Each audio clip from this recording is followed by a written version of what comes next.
Hier, Meister, die Bestellung. Aber ich soll gleich sagen, das mit der Rouladen hat nicht geklappt, wa? Ja, bis ja, und gerade heute, wo ich die Karte fertig geschrieben habe. Na, das gibt eine Eingabe. Uwe, Thomas, seht zu, dass das Zeug in den Wagen kommt. Ich muss die Karte neu schreiben.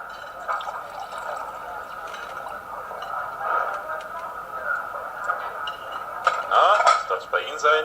Ich würde gerne ein Kännchen Kaffee nehmen und ein Stück Baumkuchen.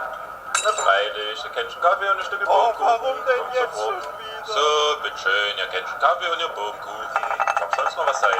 Nein, danke. Was bin ich Ihnen schuldig? Na gut, ja, das macht 3, 5, das macht dann 5 Mark und 95 Pfennig, bitte. Die haben das stimmt. Ja, dann Dankeschön und wünsche noch einen schönen Tag.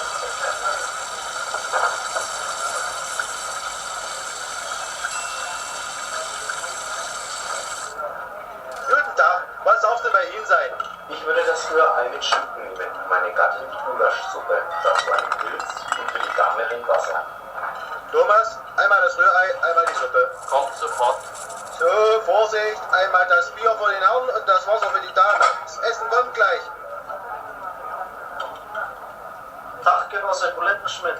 Habt ihr mal eine Cola für einen durstigen Landsmann? Cola, sowas haben wir hier nicht. Und für 5 D-Mark, wie sieht's da aus? Gut, ja, da will ich gleich mal gucken, dass du deine Brause bekommst. Ach, sagen Sie, Herr Ober, darf man hier eigentlich rauchen? Bei mich ist alles Raucher. Mir seht's da nicht so enge.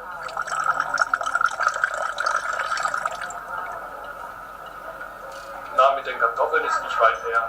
Dann tönen sie immer, die LWG arbeitet ohne Verluste. Und das hier ist ja mehr Faulstellen als Kartoffeln. Na, solche Töne will ich aber nicht hören. Wir haben doch Gäste von drüben hier sitzen. Andreas, die Bratwürste ist bald aus. Entweder haben wir sie dann nicht mehr oder gibt es eine Dose halber Stelle auf dem Brat.